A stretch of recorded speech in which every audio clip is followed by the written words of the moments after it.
श्री स्वामी समर्थ। मी शीतल तुम्हा सगळ्यांचं स्वागत करते माझ्या यूट्यूब चॅनल शीतल्स कॉर्नरमध्ये।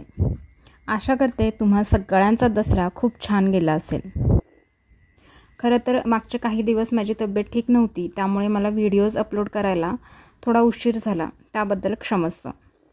सुरू करूयात आजचा दसऱ्याचा व्लॉग। कालच अर्चीच्या बाबांनी फुलं आणली होती, तर सगळ्यात अगोदर मी त्यातली काही अशी छोटी छोटी फुलं बाजूला काढून ठेवली होती, कारण मला देवीसाठीही हार बनवायचा होता, प्लस शस्त्रांसाठीही त्यातली काही फुलं बाजूला काढायची होती। सो मी अगोदरच त्यातली काही फुलं बाजूला काढून ठेवली होती आणि त्यानंतर मग उरलेल्या फुलांचं दाराला तोरण आणि गाडीला हार बनवून ठेवला होता। आज सकाळी उठल्या छान अंघोळ वगैरे केली आणि देवीच्या फोटोसाठी असा छान हार बनवला। हार बनवताना मी निम्मी फुलं उलटी आणि निम्मी फुलं सुलटी अशा पद्धतीने करते, जेणेकरून हार दिसायला खूप सुंदर दिसतो आणि फोटोवरही खूप छान वाटतो। त्यानंतर मध्ये करण्यासाठी एक छोटासा गोंडा तयार करून घेतला। फार मोठा गोंडा नव्हता, कारण फोटो छोटा आहे, सो मग त्या पद्धतीने त्या मापातच मी हार बनवला होता। त्यानंतर 9 दिवस देव हलवायचे नसतात, त्यामुळे देवांची नुसतीच पूजा होत होती। आज सगळ्या देवांना छान अभिषेक घालून मस्त पूजा केली, देवांना नवीन वस्त्र घातलं आणि मस्त अशी पूजा करून घेतली। आणि हार बघू शकता तुम्ही, एवढा सुंदर दिसत होता देवीच्या फोटोला। छान देवपूजा करून घेतली आणि त्यानंतर बाहेरची थोडी साफसफाई करून घेतली, कारण बाहेरही तोरण वगैरे लावायचं होतं। आणि हे सगळं करताना अर्चूला आज पुन्हा एकदा मला TV लावून द्यावा लागला होता, कारण कधीकधी पर्याय नसतो, काही गोष्टी करणं ज्या त्यावेळी महत्त्वाच्या असतात आणि त्यासाठी त्याला थोडंसं गुंतवून ठेवणं गरजेचं असतं। आणि मग सगळं मी करत होते, तरी टीव्हीतूनही टीव्हीवरचंही लक्ष गेलं होतं त्याचं आणि बाहेर आला होता तो, पण नशीब त्याची सायकल तिथे होती, त्यामुळे मग सायकलवरच खेळत बसला। त्यानंतर बाहेरची सगळी साफसफाई करून घेतली, दाराला छानसं तोरण लावलं। तोरणाच्याही शेजारी मी छान छोटे छोटे 3 गोंडे बनवले होते, दोन्हीकडे 2 आणि मध्ये 1। सो मग तोरण वगैरे लावून घेतलं। आणि खरं तर माझ्या इथं प्रचंड वारं येतं, त्यामुळे मला मनासारखी रांगोळी वगैरे काढता येत नाही बाहेर, पण म्हटलं ठीक आहे, जेवढा वेळ टिकेल तेवढा वेळ टिकेल, ॲटलिस्ट काढून तरी घेऊयात, म्हणून मी अशी फुलांची रांगोळी काढून घेतली छोटीशी। आणि तुम्ही बघू शकता अर्चितचं तर सतत आत बाहेर येणं सुरूच होतं, त्याचं आज टीव्हीतही लक्ष लागत नव्हतं, मम्मा काय करते त्यातच त्याचं लक्ष होतं। फायनली मग TV बंद केला आणि बाहेर ठेवण्यासाठी अशी छानशी रांगोळी काढून घेतली। मी मागंही एकदा म्हटलं होतं की माझी इथं प्रचंड वारं येतं, त्यामुळे मी डायरेक्टली खालती रांगोळी काढू शकत नाही, कारण वाऱ्याने ती सगळी उडते आणि मग व्यवस्थित काढताही येत नाही। त्यामुळे मग मी असे 2-3 पाट बनवून घेतलेत, ज्यावेळी माझं फर्निचरचं काम होतं तेव्हाच, कारण तिथलं इतकं प्रचंड वारं तिथून येतं, त्यामुळे मला अगोदरच अंदाज आला होता की मला इथे व्यवस्थित रांगोळी नाही काढता येणार, म्हणून मग मी असे तेवढ्या मापाचे पाट बनवून घेतलेत। आणि मग मी घरातच अशी छान रांगोळी काढून घेते आणि मग ते पाट बाहेर ठेवते। आणि जसं मी रांगोळी काढायला सुरुवात केली की अर्चितही अर्थात आला होता आणि अगोदर त्याने सगळे 2-3 रंग मिक्स केले, तर मग आता म्हटलं जर असंच चालू राहिलं तर सगळे कलर खराब करेल हा, म्हणून मग मी त्याला खाली अशी रांगोळी टाकायला लावली। आणि तुम्ही बघू शकता तो इतका व्यवस्थित टाकत होता, म्हणजे पहिल्यांदा खरं तर त्याने अशी हातात वगैरे रांगोळी पकडलेली, एरवी मिक्स करणं वगैरे सुरू असतं, पण तो लिटरली व्यवस्थित टाकत होता रंग। तर शिकतो तो बऱ्याच गोष्टी बघून बघून। त्यानंतर मग पटापट रांगोळी काढून घेतली आणि कारण अर्चू तिथे रांगोळी टाकत होता, मग थोडासा मी सेटअप हलवला, थोडासा पाट या साईडला ओढला आणि मग पटापट रांगोळी कंप्लीट करून घेतली। तेवढ्यातच डोअरबेल वाजली आणि माझा भाऊ आला होता खालती, म्हटला मला गाड्या वगैरे मी धुवून घेतो आणि त्यानंतर तुला कॉल करेन आणि मग खाली ये आपण पूजा करू गाड्यांची। म्हटलं ठीक आहे चालेल, आणि मला म्हटलं मी अर्चूला घेऊन जातो खाली। म्हटलं अरे वा, दुधात साखर, की मला पटपट माझी सगळी कामं करता येतील। पण कशाचं काय, 5च मिनिटात अर्चू रडत रडत घरी आला, त्याला काहीतरी तिथं खेळत बसला आणि त्याला काहीतरी लागलं। सो मग भैया त्याला घेऊन घरी आला, म्हटला नाही हा खाली फार धावाधाव करतोय आणि गाडी धुण्याच्या नादात माझं त्याच्याकडे लक्ष राहत नाही आहे, तर ह्याला वरतीच राहू दे, मग गाडी धुवून झाली की मग कॉल करेन, त्यावेळी मग त्याला घेऊन खाली आहे। म्हटलं ठीक आहे, आता पर्याय नव्हता। मग सगळी रांगोळी पटापट पूर्ण केली आणि अर्चूनं ॲक्च्युली लाल रांगोळीमध्ये निळा रंग मिसळून टाकला होता, त्यामुळे मला खरं तर लाल रंगही नव्हता तिथे टाकण्यासाठी. सो मग मी कुंकवाचाच वापर केला आणि छान हळदी कुंकवासारखं असं हे केलं आणि तांदूळ ठेवले होते पानावरती त्या.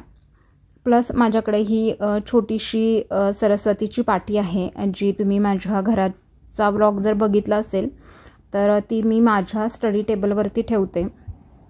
तिथे मी लावून घेतली आहे. ती परमनंट लावली नाही आहे मी, ती निघते. सो मग तीच पाटी काढून मी रांगोळीवरती ठेवली होती आणि ती एवढी सुंदर दिसत होती. त्यानंतर रांगोळीला थोडासा रिअल टच देण्यासाठी आपट्याची पानं आणि ओरिजिनल झेंडूची फुलंही ठेवली होती आणि खूप सुंदर दिसत होती रांगोळी. संध्याकाळी जेव्हा सगळे लोक आले सोनं लुटण्यासाठी, सगळ्यांनी खूप छान छान कॉम्प्लिमेंट दिल्या होत्या ह्या रांगोळीसाठी. खूप सुंदर दिसत होती आणि खरं तर संध्याकाळपर्यंत बऱ्यापैकी ती खराबही झाली होती, पण तरीही सगळ्यांना ती खूप आवडली. सो अशी ही छोटीशी छानशी रांगोळी काढली आणि बाहेरचा लुक हा काहीसा असा दिसत होता. छान रांगोळीमुळं फ्रेश प्रसन्न वाटत होतं आणि एरवी आपण ह्या गोष्टी आवर्जून करत नाही, त्यामुळे मग ॲटलिस्ट सणावाराला तरी ह्या गोष्टी मी डेफिनेटली करते. छान वाटतं, प्रसन्न वाटतं आणि आपल्या घरालाही एक नवचैतन्य मिळतं, घरातही एक पॉझिटिव्ह एनर्जी येते. आणि हे होतं मी बनवलेलं छोटंसं तोरण. त्यानंतर घरात आले आणि घरात अर्चूने हे असं सगळं करून ठेवलेलं. सो हे सगळं आवरायचं होतं मला. मग ते सगळं आवरलं पटापट. तेवढ्यात भैयाचा कॉल आला, खाली ये, तिनेही गाड्या धुवून झालेल्या आहेत. तर ही आहे माझी धन्नो. ही तुम्ही मागं एका ब्लॉकमध्ये बघितलीच असेल. ह्या गाडीला जवळपास 12 ते 15 वर्ष होऊन गेली आहेत आणि खूप सुंदर गाडी आहे ती. त्यानंतर मग तिन्ही गाड्यांची पूजा केली आणि अर्चित फार बारकाईनं बघत असतो सगळ्या गोष्टी, काय चाललं आहे काय नाही. आणि त्याचं सतत म्हणणं होतं की मला गाडीवर बसव आणि फिरवून आण, गाडीवर बसव आणि फिरवून आण. सो मी तर काही त्याचं ऐकलं नाही. त्यामुळे मग शेवटी त्याने मामाला मस्का लावला की मामा मला बीटमध्ये बसव आणि फिरवून आण. आणि ॲक्च्युली मामामुळे अर्चीला छोटीशी दुखापत झाली होती, ज्याच्याने आम्ही चांगलं तासभर रडून गोंधळ घातला होता. खरं तर थोडंसंच लागलं होतं त्याला. काहीतरी बादली जी भैयाने खाली नेली होती गाड्या धुण्यासाठी, त्याचा जो हँडल असतो तिथे त्याने बोट ठेवलं आणि स्वतःहूनच तो हँडल दाबला. त्यामुळे ते बोट थोडंसं त्या हँडलमध्ये अडकलं आणि थोडं दुखायला लागलं. सो याने एवढा रडून गोंधळ घातला होता की मला ऑलमोस्ट तास गेला होता त्याला शांत करण्यात. पण तरीही तो मामाच्या मागे लागला होता की आता मला गाडीतून फिरवून आणायचं. त्यामुळे मग मामानंही बिचाऱ्यानं ॲज अ पेनल्टी त्याला मग छान राऊंड मारून आणला. आणि बघू शकता किती छान बसले होते साहेब मामाच्या मांडीवर आणि मस्त मामाकडून फ्रीमध्ये राईड घेतली त्यांनी. छान राऊंड मारून आणला आणि मी पूजनाच्या ताटाचं असं छान शूट करत होते, तर आमच्या साहेबांनी वरून लगेचच काडीपेटी टाकल्याने सगळं शूट खराब केलं. त्यानंतर भैया घरी गेला आणि आम्ही वरती आलो आणि मी छान अशी माझ्या घरातल्या सगळ्या शस्त्रांची पूजा करून घेतली होती. माझे दोन्ही लॅपटॉप, माझी काही पुस्तकं आणि खरं तर फार जास्त शस्त्र वगैरे नाही आहेत, पण अशी जी काही छोटीफार स्क्रूड्रायव्हर वगैरे अशा गोष्टी आहेत त्या सगळ्यांचं छान पूजन करून घेतलं. आणि पाठीमागेही छान अशा 2 झेंडूच्या माळा सोडल्या होत्या, त्यामुळे इतकं छान मस्त फेस्टिव्ह लुक आला होता हॉलला. आणि एका पाटावरती अशी छान सुंदरशी सरस्वती काढून घेतली होती. त्यानंतर कसं बसं अर्चूला झोपवलं आणि संध्याकाळी देवीची मिरवणूक सुरू झाली. आणि खरं तर मला या मिरवणुकीला जायचं होतं, पण बिकॉज ऑफ की अर्चित झोपला होता आणि त्याची झोप म्हणजे फार कमी असते, की मी जर खाली गेले असते तर तो उठला असता आणि वर रडून गोंधळ घातला असता. त्यामुळे मी एकटी खाली जाऊ शकले नाही आणि वेट करत होते त्याच्या उठण्याची, पण तो उठतही नव्हता आणि तोपर्यंत सगळी मिरवणूक संपून गेली. सो मग शेवटी साहेब उठून आले आणि मग आम्ही छान स्वयंपाकाला लागलो. आज अर्चितच्या बाबांसाठी वेट न करता अगोदरच स्वयंपाकाला सुरुवात केली होती, कारण नंतर खालती गाड्याही पूजायला जायचं होतं, शस्त्रपूजाही करायची होती. म्हटलं अगोदर स्वयंपाक वगैरे आवरून ठेवलेला असेल तर मग पटपट सगळ्या गोष्टी होऊन जातील. आणि मी स्वयंपाकाला सुरुवात केली आणि लगेचच अर्ची उठला होता. आणि खरं तर मी स्वयंपाक करताना नेहमीच तो उठतो किंवा त्याला कडेवर घेऊनच मला स्वयंपाक करावा लागतो. पण आज मग चॉपिंगची वगैरे ही कामं राहिली होती, सो मग त्याला कट्ट्यावर बसवलं आणि सगळं स्वयंपाक आवरून घेतला. त्यानंतर अशी छान रेडी झाले आणि खाली निघाले, कारण ह्यांच्या गाडीची पूजा करायची राहिली होती. सकाळी मी माझ्या गाडीची आणि बीटची वगैरे पूजा केली होती. सो मग खाली गेलो आणि मग यांच्या गाडीची छानशी पूजा केली.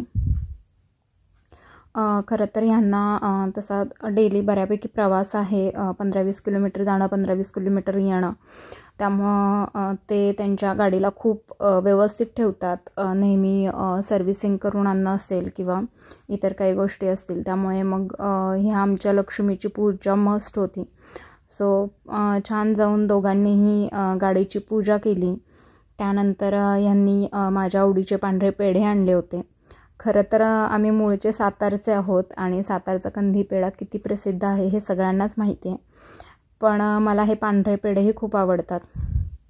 आणि मग छान गाड्यांची पूजा केली. त्यानंतर वरती आलो आणि मग सगळ्यात महत्त्वाची पूजा ती म्हणजे आरचूच्या या सगळ्या छोट्या मोठ्या गाड्यांची. खरं तर त्याच्या काही गाड्या तुटल्याही आहेत आणि 1-2 वेळा मी फेकून देण्यासाठी काढल्याही होत्या.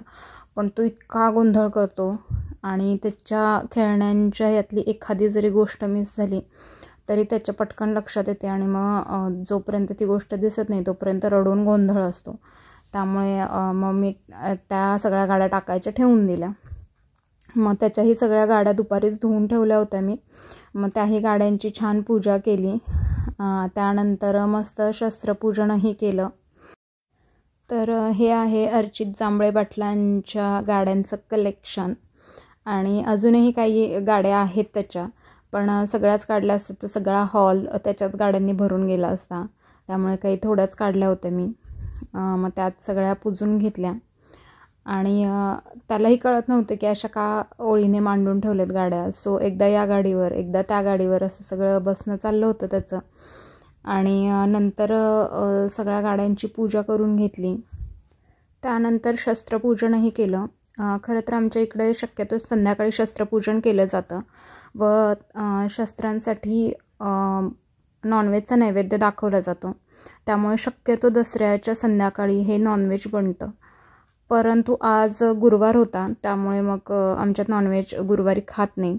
त्यामुळे मग म्हटलं दुसऱ्या दिवशी शुक्रवार आहे तर उत्तर पूजा करण्याअगोदर जरी काही नॉनव्हेज नाही आणलं तरी ॲटलिस्ट अंड्याचा किंवा ऑमलेटचा नैवेद्य दाखवेन शस्त्रांना आणि मग उत्तर पूजा करेन.